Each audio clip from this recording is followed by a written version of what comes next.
Hello friend, welcome to my channel MB Easiest Way of English Learning. Today we discuss the modals verb will. Will is a helping verb and it is also a modals verb. तो हम ये discuss करते हैं कि will को कहाँ पे use करेंगे. Uses of will. First use is will is used in voluntary action or decisions. मतलब जहाँ पे वॉलेंटरी एक्शंस और डिसीजन लिए जाएं वहाँ पे बिल का यूज़ होता है. वॉलेंटरी एक्शन और डिसीजन मीन्स अपनी मर्जी से कोई भी डिसीजन लेता है तो उसको वॉलेंटरी एक्शन या डिसीजन कहते हैं. जैसे for example I will clean the home. जैसे मैं घर को साफ़ करूँगी, ये मैं अपनी मर्जी से कह रही हूँ, मुझे किसी का फोर्स नहीं है, कोई बोल नहीं रहा है घर को साफ़ करने के लिए, फिर भी मैं कह रही हूँ आई विल क्लीन द होम. तो ये हो गया वॉलेंटरी एक्शन, अपने आप से लिया हुआ एक्शन. तो यहाँ पे विल का यूज़ होगा I will clean the home. Second है he will do his work.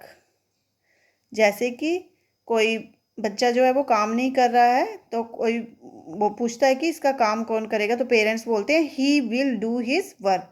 Voluntary बोलते हैं अपने आप से कि ये अपना काम अपने आप ही करेगा, he will do his work. Third है they will go in the party. जब कोई family member head of the member है वो दूसरे मेंबर्स को बोलता है इशारा करके कि दे will go in the party, ये पार्टी में जाएंगे. आगे है second use of will prediction. Predictions means assumption. जो हम पहले ही मान लेते हैं कि ये होगा वो होती हैं प्रिडिक्शन. तो यहाँ पे एग्जांपल लेते हैं. एग्जांपल फर्स्ट है in this year my son will score good marks. आपको लग रहा है कि आपका बच्चा अच्छे से पढ़ रहा है तो हम बोलते हैं कि in this year my son will score good marks. मतलब मेरा बच्चा जो है वो इस साल बहुत अच्छे नंबर लेगा. हम ये प्रिडिक्शन करते हैं, मान लेते हैं. सेकंड है she will get angry to see this. जब किसी की ड्रेस ख़राब हो जाती है, कोई भी चीज़ ख़राब हो जाती है तो हम बोलते हैं she will get angry to see this.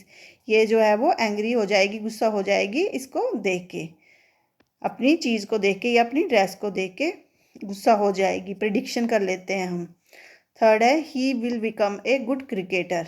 जब हम बच्चों को खेलते हुए देखते हैं तो कोई बच्चा जो है बहुत अच्छी क्रिकेट खेल रहा है तो हम बोलते हैं एजम्पशन कर लेते हैं he will become a good cricketer. Now third use is promise.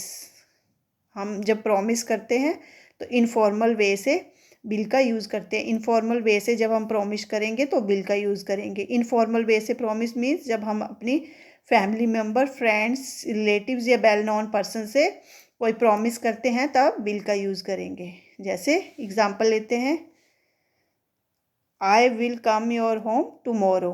जैसे हम अपने फ्रेंड को बोलते हैं कि मैं कल आपके घर आऊँगा. तो यहाँ पे हो गया आपका promise in informal way. Second है I will do your return work. जब कोई आपका फ्रेंड बोलता है कि क्या तुम मेरा काम कर दोगे, तब आप उसको बोलते हैं I will do your return work. Promise करते हो उसको कि मैं तुम्हारा रिटर्न वर्क कर दूंगा. थर्ड है I will help you for cooking food. जब आप अपनी मम्मा को या किसी को भी बोलते हो किचन में हेल्प करने के लिए तो ये आप प्रॉमिस करते हो उनसे I will help you for cooking food, मैं तुम्हारी खाना बनाने में पक्का हेल्प करूँगी. फोर्थ वन है ऑफ़र. ऑफ़र इन इनफॉर्मल वे से ऑफ़र करते हो किसी चीज़ के लिए, आप बोलते हो इनफॉर्मल वे से. इनफॉर्मल वे मतलब अपने रिलेटिव या वेल नोन पर्सन से या फ्रेंड से. तो ये हो गया इनफॉर्मल ऑफ़र. इसमें एग्जांपल देखते हैं. Example number first will you have cup of T. जब आपके घर में कोई गेस्ट आता है तो आपको उसको पूछते हो will you have cup of T, क्या आप कप ऑफ टी लोगे, ये कॉफ़ी लोगे, पूछते हो आप. सेकंड है विल आई हेल्प यू. जब किसी की हेल्प करने के लिए कोई प्रॉब्लम में है, आपका वेल नोन पर्सन, तो आप पूछते हो विल आई हेल्प यू, क्या मैं तुम्हारी हेल्प कर सकता हूँ. थर्ड है will you come with me. क्या तुम मेरे साथ आ सकते हो. तो यहाँ पे हो गया offer in informal way. Next we discuss the use of will. Fifth use of will is request in formal way. जब हम इनफॉर्मल वे से रिक्वेस्ट करते हैं. इनफॉर्मल वे मीन्स अपने फैमिली मेम्बर, रिलेटिव, फ्रेंड्स या वेल नोन पर्सन से जब हम रिक्वेस्ट करते हैं तो होगी इनफॉर्मल रिक्वेस्ट। जैसे will you hear me quietly, जब आप बात कर रहे हैं और आपकी बात को कोई नहीं सुन रहा है तो आप बोलोगे will you hear me quietly, क्या तुम मुझे चुपचाप सुन सकते हो। आगे सेकंड है विल यू कम हेयर, क्या तुम यहाँ आ सकते हो।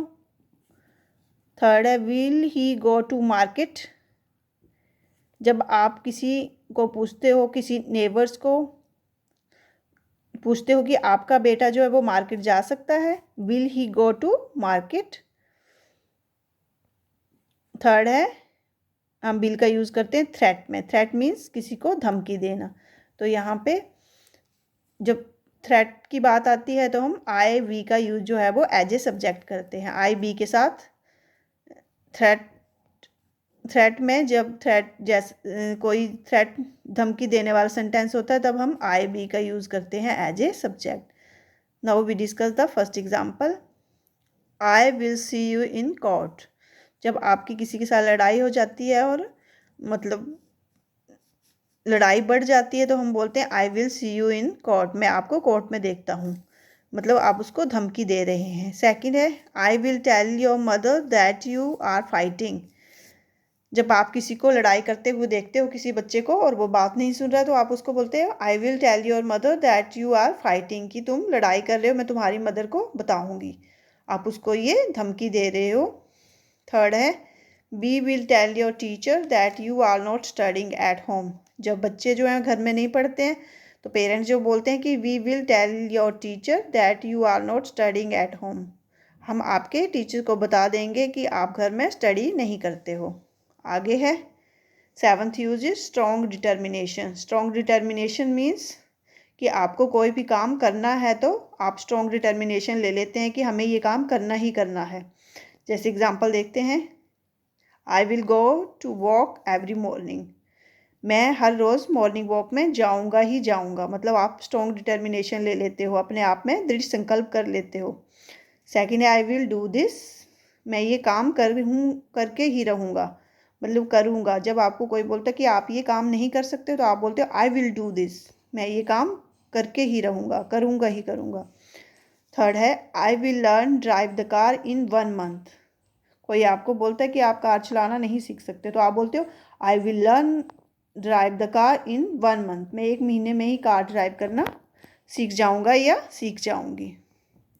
आगे है एट्थ है कमांड्स इन इनफॉर्मल वे, जब आप किसी को कमांड करते हो इनफॉर्मल वे में तब विल का यूज़ करेंगे। जैसे first example you will not play outside, तुम बाहर खेलने नहीं जाओगे। जब पेरेंट्स अपने बच्चों को बोलते हैं you will not play outside कि तुम बाहर खेलने नहीं जाओगे, तो ये कमांड कर रहे हैं इनफॉर्मल वे से। सेकंड है you will learn this chapter up to 1 hour, जब टीचर या पेरेंट्स बच्चों को कमांड करते हैं कि 1 घंटे तक तुम्हें ये चैप्टर लर्न होना ही चाहिए, you will learn this chapter up to 1 hour. In this way our models bill is completed. I hope आपको वीडियो अच्छा लगा है। वीडियो को लाइक और शेयर करें और चैनल को सब्सक्राइब करना ना भूलें। Thank you for watching.